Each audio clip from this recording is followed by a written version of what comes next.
This is CNN.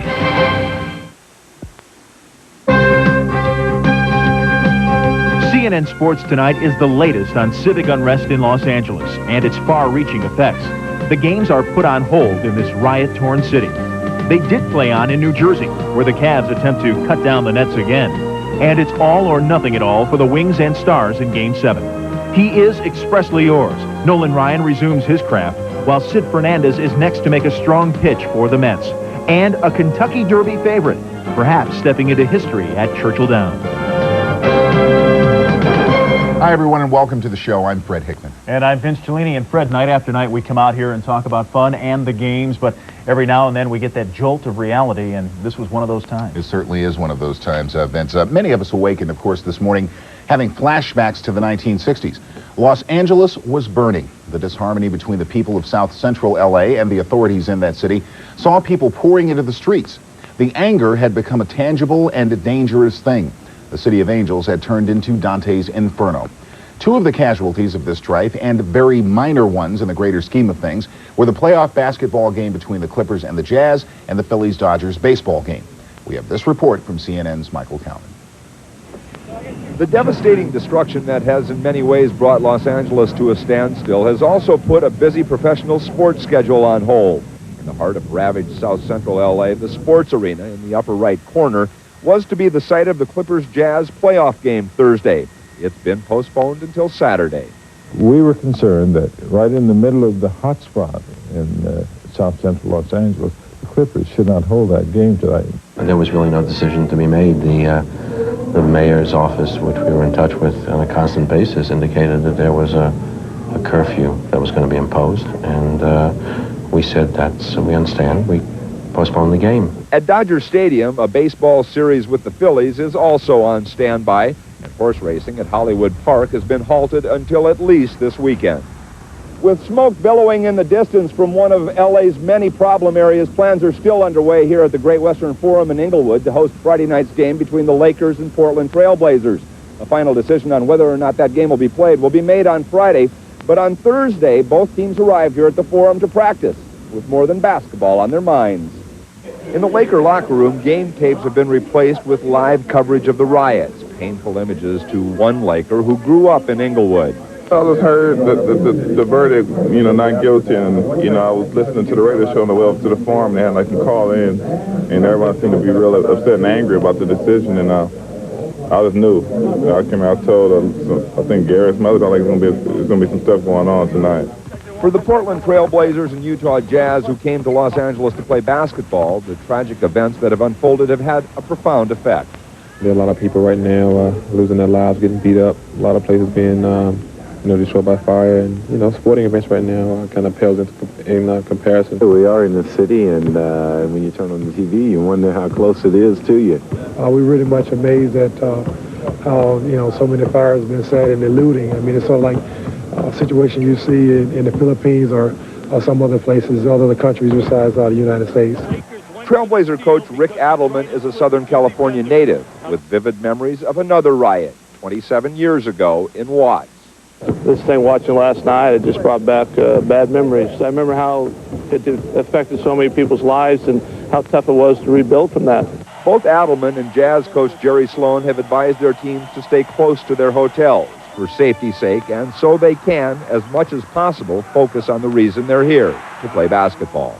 Hopefully they understand what their job is, and that's what we've always tried to teach them from day one, that there are going to be distractions in this league, whether it be during the day or during the game. In Los Angeles, I'm Michael Kalman, CNN Sports. And just to reiterate Michael's point, Game 4 of the Blazers-Lakers series is slated to be played at the Great Western Forum in Inglewood, but the NBA will not give a complete green light to this game until it confers with the authorities in Inglewood and in Los Angeles. Also, the Dodgers are scheduled to play the Montreal Expos at Chavez Ravine on Friday, and we'll have to wait and see on that one as well. Still to come, though, Vince, we've got more to talk about. We did get some games in this evening. The Cleveland Cavaliers breaking the jinx that's how old? About 16 years. We're talking 76, bicentennial year. They cut down the nets tonight. We will have the results and the highlights from the Jersey game. The Cavaliers trying to put the lights out on the homeboys and getting the job done. And it's Ranger Ryan back in the saddle the Express was halted after opening day but returned tonight in Chicago. Can this pitching king beat a Jack? We'll deal him next.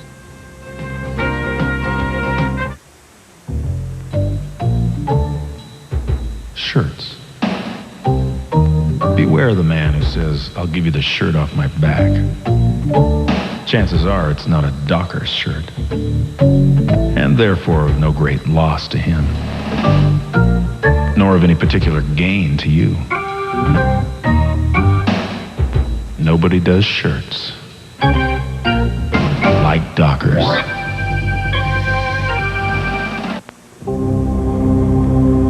Making a sports card seems mandatory to mention how fast it can go. Instead, why not mention the things you shouldn't mention about a sports car? A strong weld, over 24 safety features, all-wheel drive, engineering that endures. Still, if it's speed you want, we promise with the Subaru SVX, you'll be able to use most of the speedometer. Subaru, what to drive. Well, we did have some playoff ball tonight. The New Jersey Nets with a home court against the Cleveland Cavaliers. The Nets battling back in Game 3 of this thing to stay alive. But would their quest to become only the 4th team in league history to climb out of a 2-0 hole to win a 5-game set be allowed to continue? The answer is no, although Louis Carnesecca with the honorable toss and tip out there, he had the Nets fired up, it seemed, early on. Derek Coleman baseline move, the jam, one hand, the lefty, Nets by 7. Then in the second quarter, Coleman drives, misses the layup, but look at Dudley. Do right. Chris Dudley with a follow jam right there, Nets by 13. More Derek Coleman in the third. He flies in over Mike Sanders for the southpaw jam.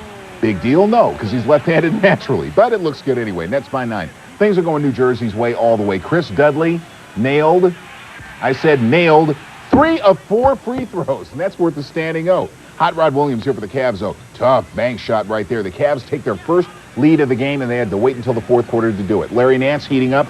Tough jumper in the lane. Cavs by 5. And then Hot Rod Williams. Watch him leave it for number 22, Larry Nance, who gets the layup to go in, and Bill Fitch's team is fit to be tied. What is he doing? The James Brown, something like that. Cavs by 5. Hot Rod 20, Coleman 22. Cavs win 98-89. Only their 3rd playoff win on the road. They're 3-18 in playoff contest. And also they break that jinx we were talking about earlier. 1976, Bingo Smith, Dick Snyder, Jim Jones, all those guys. It's their first series moving on into the second round. Here's why. They had terrific defense going tonight. The Nets shooting only 29% in the final 3 quarters after a good first quarter. The Nets only 3 of 20 from the field in the fourth quarter. The free throw advantage, all Cavaliers throughout the series. They got there twice as often as the Nets did. Now, after the contest, Larry Nance talked about it, and he said it was awfully good to finally cut those Nets down.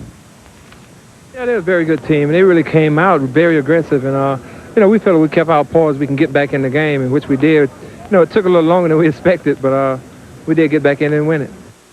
Stanley Cup playoffs now from the Norris. In Game 6 of their series, the Red Wings saw stars, while the Stars simply saw red. A controversial Detroit goal in overtime, the first ever postseason replay call, kept the Red Wings alive at 3-3 in the series in Game 6. This evening in Joe Louis Arena, Detroit trying to come all the way back in the decisive Game 7. And they did, behind their netminder, Tim Cheveldae. Boy, this guy's really put it together. Pulled earlier in the series. Second period from the sky cam. That little dot is the puck, and it trickles through Stars goalie John Casey, rests right on the goal line. Casey kept it out of there. It's still a scoreless game at 0-0. Kevin Miller now feeds in front to Sergei Fedorov, and the Wings strike first. It's 1-0. Still second period. 2-0 Detroit now. The pass behind his net, but the puck hits a broken stick. Gerard Gallant swoops in and scores on the wraparound, and the Wings are off and running. It's 3-0 over Minnesota. Third period, still 3-0. Stars on the power play. Oh, Dahlin passes in front to Brian Bellows, who breaks Cheveldae's scoreless streak at 188 minutes. Amazing. It's 3-1 Wings. Late in the third, off a face-off, deflection in front, gets past Casey. Sean Burr is credited with the goal. 5-1 Detroit, and then the traditional squids hit the ice. And watch this maintenance man. Yes, he gives that squid a victory ride, and perhaps creates a new lawn game for the entire family. 5-2 was the final here. I wouldn't touch that thing. No miracle run for the Stars this season. A finalist a year ago, the Stars bowing to the Wings 4-3. Goalie Tim Cheveldae, Chevy, who posted shutouts in games 5 and 6, turned away 31 tonight. The Wings only the 9th team in league history to win a series down 3-1. They have done that, in fact, twice, and Chicago is next. We happen to have some numbers on that upcoming series, or the inside word, if you will. Detroit took the season series unbeaten at home, and the Hawks also outscored in this series 27-20 overall, 14-8 in Motown. And proving it's not over till it's over was this incident following the conclusion of last night's Rangers-Devils Game 6 in New Jersey. Moments after the Devils' 5-3 win, members of both teams spilled onto the ice a 10-minute melee. Today, the NHL fined both teams $25,000 apiece. This in accord with Rule 54G. You can look that up. A league spokesman says the matter is still under review. Suspensions are still possible. The Devils blame the incident on the Rangers, with New Jersey Scott Stevens calling it Ranger frustration and a gutless act. So stay tuned for Game 7. It's Friday in New York. Now the baseball, and we begin in Chicago. This was to be a big night for the visiting club. Nolan Ryan would get the ball for the Texas Rangers, but it was going to be big because of something else. See, it was only Ryan's second start of the season. He pitched opening night, but left that game after 4 1/3 with leg problems. Hadn't come back, and it looked like a good night for him to pitch tonight in Chicago because it would have been just like aspirin tablets in a heavy fog. Have a look at Comiskey Park tonight. It was ugly out there. Expect to see the Bears playing a football game out there or something. Anyway, bottom of the second, Nolan Ryan, the fog didn't help him. Facing Craig Grabeck, lines one that just drops in out there. George Bell scores on the play. 2-1 in favor of Doe's Hose. Then Nolan Ryan really struggling. Uncorks the wild one. Robin Ventura trots home. 4-1 White Sox, and Ryan is beside himself in the dugout. Then bases juiced. Grabeck again. A crush job. Clears the bases off the wall. A double. 7-1 in favor of Chicago. And then George Bell again. Watch him cap a 4-for-5 night with his solo, majestic, monstrous big fly. He got every little bit of that as Chicago goes on to win in a romp. Happy days are here again for the White Sox as they win it 12-1. Ryan lasting only 2 1/3 innings, giving up 7 runs and 7 walks along the way. So it was a tough night for Nolan Ryan, but he is back. Usually he's a death knell for the White Sox. 21-6 lifetime, 340 strikeouts versus the Sox, but boy, did he really get shelled tonight. I want to go back to that squid in Detroit. I lived in that city for a while, and it's not so much that they throw the thing out on the ice, but you figure it out. You got to buy the squid. Right. Then you got to make the ride to Joe Louis Arena. That's got to be with the squid, which can't smell good. That's got to be an hour. Then you got to walk in with this thing and then wait until time to throw it out there. It's got to be an ordeal. Well, if you're a maintenance guy, isn't a shovel usually appropriate to get that off the ice? Yeah, not in Detroit. This guy with the new whip around thing. Tough guys. You got to like squid that. up And handle him, man. Everybody's happy except the squid. On the way, we complete the night in baseball. Plus, we turn to the turf at Churchill Downs. An up-close look at Saturday's Kentucky Derby favorite, Arazi. Just when this super French import was settling in, he becomes an outsider. We'll explain when Sports Tonight returns.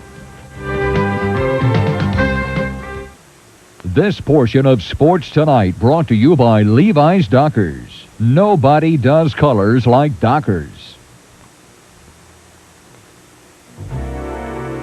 Summer. Something about summer makes fall a little jealous. Boats and barbecues, lawnmowers, lemonade. But hey, don't blame fall for being jealous. Summer is a very tough act to follow. And nobody does summer like Dockers shorts.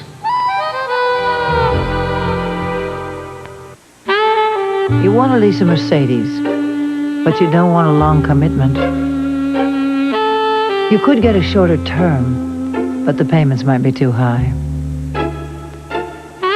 Introducing the win-win lease. Short term, less cost. It's like getting a big promotion and hiring your own secretary. The Mercedes win-win lease. Who has more playoff games than TNT? Nobody. No way. Nobody plays the playoffs like TNT. Believe it. The NBA playoffs continue on TNT. Welcome back. One thing about the last place Detroit Tigers, they know their limitations. The Tigers don't pitch much, but they do hit home runs in bunches, which made for an interesting power play tonight against visiting Oakland. Tonight marked Game 1 of this weekend muscle matchup, and boy, muscle they did. Mickey Tettleton had a home run early for Detroit. In fact, Tigers had a 6-2 lead, but then in the 7th, Oakland put up 8 runs to take an 8-6 lead. Mark McGwire of the A's just missing his 11th home run of April, which would have tied a major league record. It looks like the A's are going to take this one. Toronto Blue Jays in search of win number 17 at Milwaukee. Jays led 1-0, but the Brewers put up 3 in the 8th inning. Vaughn and Seitzer drove in runs with RBI singles. Then Franklin Stubbs stole home. And that's your score in the 9th. And at Cleveland, Angel Jr. Felix homer drove in a career-high 6 runs, helping California beat the Tribe 8-5. Brian Harvey recorded his 6th save for Cali.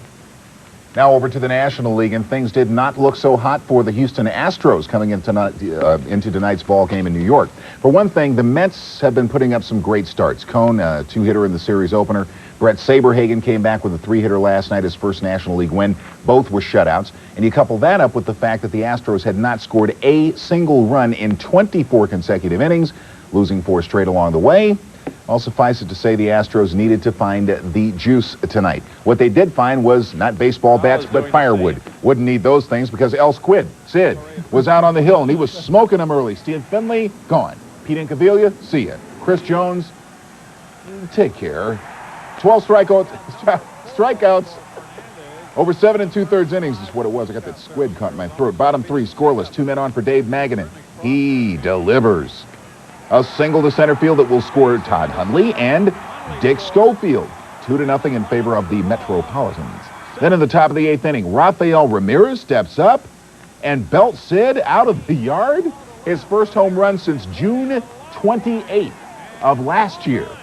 They are rare indeed. Raffy, a 2-run shot to tie up the game, knocking out Sid. The Mets answer, the Rodney McRae, bottom of the 8th. The play of the year guy, the wall basher at second. Eddie Murray singles him home for the game winner. Murray comes through once again. What an acquisition he has been. Everybody's happy in New York as the Mets go on to win by a final count of 4-3. Earlier, it was the Expos beating the Padres thusly. Padres pitchers getting hurt by the big fly. Andy Benes in the 6th is rocked by Darren Fletcher, then Larry Walker, both 2-run jobs. But this is Luis Melendez who gave Spike Owen a big fly. What is this, the little guy's coming through today? I guess so. Watch this. Ken Hill's at the plate, or Ken Hill's pitching, and the ball boy snatches what would have been a double. He comes out and fields it cleanly. What is going on? You got to wait for the foul ball. Greg Riddick didn't like that one little bit. Now here's weird. Delino to Shields goes the opposite way, and it hits Gerald Clark right in the shoulder and caroms off wildly, disappears under the fence. Watch here, the upturned palms. Make it a double, not an inside the Parker. He's looking. Can't find it. Ah, the heck with it. Throw to glove. Why not? We won. 9-3, the Padres are winners. Ken Hill finally got a few runs to work with. He fanned 6, gave up 3 runs. The most he has surrendered all season. His ERA of 1.42, despite going up today, still the best in the league. The Expos had scored only 4 runs for Hill his first 4 starts. And the Cards taking on the San Francisco Giants, and the Beat Boys winning it by a final of 9-3. Fred, we have some breaking news. We got a call from Detroit. Those are not squid. Those are octopi that are being thrown on the ice. So, you know, I know Jacques Cousteau, but, you know, one squid, the octopi. What's the difference? They're slimy and they got tentacles. It is octopi, so thank you for the call. I think Jacques was up at the game tonight. Yeah, we appreciate that. Tune us in. All right, be right back with the talk of the town in Louisville. French importer Rozzi plus play of the day, so stay with us. What's the difference? You got your octopi. Squid, octopus. And you got your Well, they got the little suckers, right?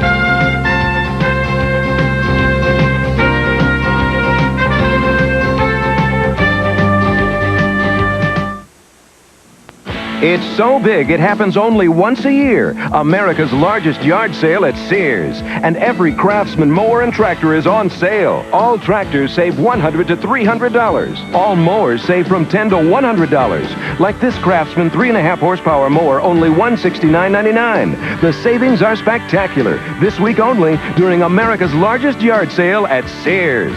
You can count on me. Sears, Roebuck and Company.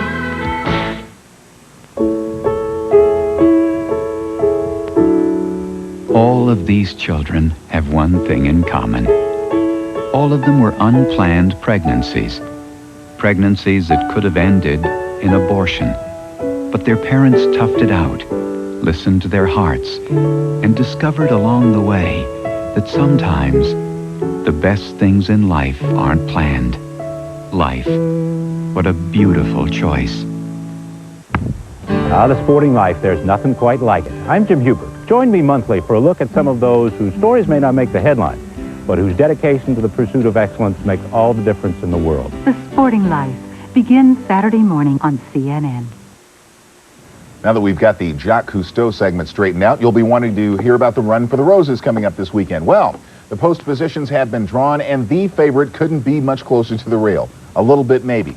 We'll get to him in a moment, but here are the first five. Al Sabine, Technology, Snappy Landing, Casual Lies, and, well, they go for the inside five. Their fires right there. That is the fifth. Devil His Due, Pistols and Roses. Nice. Cante de Savoia, Sir Pinder and Lil E.T. through the 10-hole, West by West, Pine Bluff, Ecstatic Ride, and My Luck Runs North. And then Dr. Devious, AP&D at 7-2. They like that horse a lot. Dance Floor. And there is Arazi, the French favorite, and Disposal is at number 19. The main gate at Churchill Downs, of course, holds only 14 horses, so the 5 outside mounts will have to leave from the auxiliary gate. Patrick Valenzuela, who will have Arazi underneath him, says Arazi has plenty of kicks, so it doesn't really matter where he starts. This is quite a horse, Arazi, and our Nick Charles says Saturday may be his time to become a household name.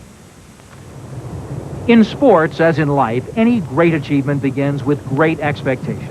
And this 3-year-old colt has definitely whetted our appetites. This is Arazi, and just based on his advanced billing and that gleaming chestnut coat, why, for a moment, this could be 1973, when at this same storied racetrack, a luminous star called Secretariat blazed across the racing universe and exploded to prominence in the Kentucky Derby. This was a horse for the ages. Aristocratic elegance, rippling power, blinding speed. And Secretariat seemed to run only against himself. He thrilled a nation. And now, 19 years later, another flashy chestnut is poised to become legendary, helped by the unvarnished truth that he can run like a streak of lightning and that we all love a hero. A lot of people will ask me, have you ever had a horse like Arazi before? And I says, no, no one has. Arazi has swaggered across continents and racetracks, done everything asked of him, and done it easily. Now the Kentucky-born, French-raced colt returns to his roots, ready to rout the opposition as a staggering favorite in Saturday's Kentucky Derby. This is a horse with an almost mythical reputation that precedes him. Horses just don't race on grass in Europe and then come to Kentucky and win the biggest race in America. But 6 months ago on this same Churchill Downs racetrack, Arazi, fresh off 5 straight wins in France, rumbled up like a freight train alongside the best 2-year-olds in America and then blew them away with a tremendous move down the stretch. He then had surgery to remove bone chips from both knees, flew back to France, won the only race he ran all spring, and now, like a giant striding across the land, is back with an appeal bordering on mystique, but branded by unmistakable accomplishment, which begs the question of those around this horse that's done everything but sprout wings, if they're surprised 18 others will bother to show up Saturday. Je pense que je comprends très bien qu'ils veulent courir. No, he's not surprised. He thinks that people only saw him race well once, so they might still have doubts. It's not like Secretariat. Not yet, anyway. But mornings at Churchill Downs are threatening to eclipse media day at the Super Bowl, now that Arazi's arrived. Good horses especially are the most wonderfully noble creatures. They aren't prima donnas. They give you everything they have. And Arazi is all of that. But the feeling around here is he'll be much more, beginning Saturday, when he removes any lingering doubt and begins to grow into a legend in the Kentucky Derby. Nick Charles, CNN, Louisville. The Twin Spires are the beacon calling all to the post. All the starters Saturday will be packing 126 pounds worth of human being each. If all 19 go to the post, the winner will leave with $734,800, and that ain't hay. Vince? Not at all. As we reported last night, Auburn football coach Pat Dye under fire during the past year amid allegations that his boosters and coaches paid a player. Today gave up his post as the school's athletic director. Dye had been both head football coach and AD since arriving in Auburn in 1981. He insisted his decision was not prompted by an NCAA investigation into the Eric Ramsey case. Ramsey is the former Auburn player who taped conversations with players and coaches who said they had paid him. All right, some boxing now from Albuquerque, New Mexico. Let's get ready to rumble. Michael Carbajal and Jose Luis Velarde. A 10-round schedule for these light flyweights. Carbajal is the IBF light flyweight champion. This was not a title fight. That was not a good description. Carbajal landed 60% of his punches, but Velarde hung tough in the fight, and there you see 2 exhausted fighters. Turns out Carbajal wins on decision, and he moves to 24-0. Well, time for tonight's play of the day, and it's a reach. but I mean that in the good sense of the word. We take you back to Jersey, the Mets and the Cavaliers. No octopus on the court here. 2.3 seconds left in the first quarter. Nets inbound at Sam Bowie, takes it outside, three-point strike, fires away. It's a brick, but it goes. The big guy drops it in, the 7-footer. High fives from the bench. Cellini says, yeah, do it again. Here it is. Look at him. Kind of a lurching heave type thing with the right hand. Push shot thing. Anyway, it was ugly, but it went. That is the Pod Squad. We'll be back to do the update thing, but first, some words. Recently, the International Motorsports Association held a decathlon, performance and control. Over 22 days, 7 cars competed in 10 events to determine which was best overall. It wasn't Acura or Volvo, nor Mercedes or Mazda, nor Lexus or BMW, but the Audi 100 V6, the IMSA Decathlon Gold Medal winner.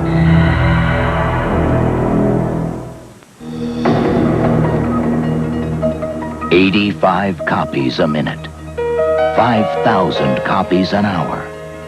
Remote monitoring. Introducing the high-speed Meta DC 8585. The company that has given 58 years to the cause of making business more productive makes its most sizable contribution ever. Call 1-800-858-META.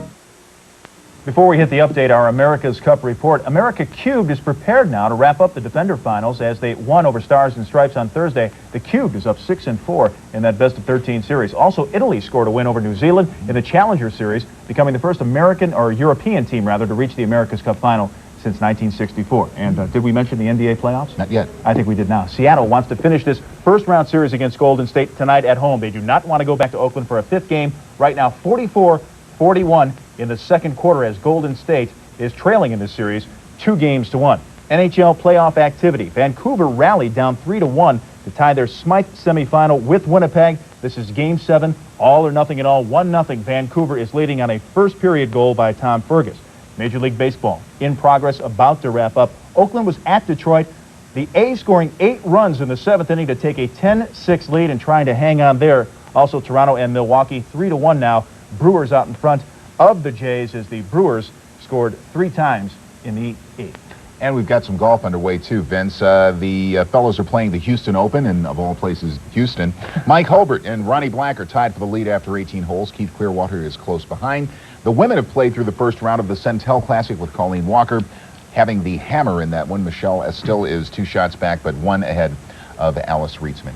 And, of course, we mentioned the Clippers-Jazz game was postponed until Saturday because of the strife in the streets in Los Angeles. Right, Phillies-Dodgers also postponed. And remember, CNN will keep you abreast of that situation and updates as they warrant. I'm Fred Hickman. I'm Vince Cellini. The news continues now on CNN. Coming up, Moneyline, followed by Newsnight after this local commercial break here on CNN.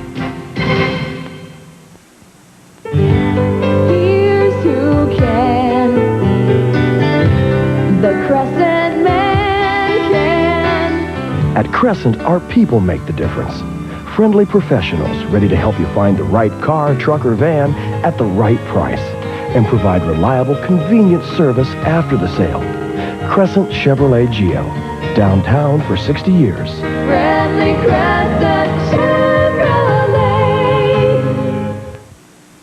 Right now at your Earl May Nursery Garden Center, stock up on America's #1 weed killer, Ortho Weed Be Gone. Kill Creeping Charlie. Dandelions, henbit, spurge, thistles, and many more. Wipe out more weeds with a name you trust. Ortho Weed Be Gone. It's just $5.99 right now at any Earl May Nursery and Garden Center. But you'd better hurry. At this price, it won't last long. Ortho and Earl May, names you can trust. When it comes to lawn care, Earl May knows. This is CNN. This is CNN Breaking News. Hello, I'm Jonathan Mann at the CNN Center in Atlanta with an update on a second night of strife in L.A. Darkness descends on riots and looting in Los Angeles as 4,000 National Guard troops armed with M16 rifles and pistols try to take back the city. A curfew is in effect, but the chaos has spread into Hollywood, where at least one business on Hollywood Boulevard was set on fire. A police spokeswoman confirms now at least 17 people have died from the violence through Los Angeles, and at least 200 are injured. After several years of tension between Koreans and blacks, more than 100 Korean-owned stores have been burned or looted. Rioting spread into Santa Monica, Compton, and San Bernardino, where one person was killed. In San Francisco, rioters looted the Macy's men's store and jewelry stores and hurled rocks through the windows of the Fairmont and Huntington Park hotels.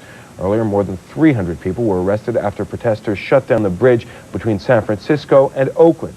And in Atlanta, what started out as a peaceful march turned into running battles between looters and police. Governor Zell Miller has placed Georgia's National Guard troops on alert. Atlanta is under curfew for the next 5.5 hours. We're looking now at live pictures of the situation in Los Angeles. Fires rage even though the curfew is in effect. These pictures come to us from KTTV in Los Angeles. They are talking to Sheriff Sherman Block. We are not. We're simply updating you now as our coverage continues. We'll have more on this story in a little less than 30 minutes' time. For now, though, I'm Jonathan Mann at the CNN Center in Atlanta.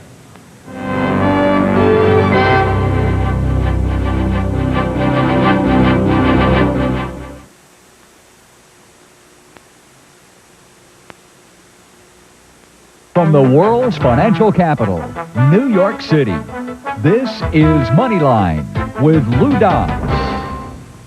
Good evening, everyone. I'm Stuart Varney. Lou Dobbs is on assignment in London. Detroit turns a corner. The last of the big three U.S. automakers today reported first quarter results. Chrysler lost money, but analysts had expected far worse. And together, the big three earned $500 million in the first 3 months of the year. That after a $7 billion loss for all of last year. It's a sign consumers are returning perhaps to the showrooms. Kathleen Behoff reports from Chicago. Larry McCarthy's car is 7 years old. He wants a new one. I feel secure in my profession.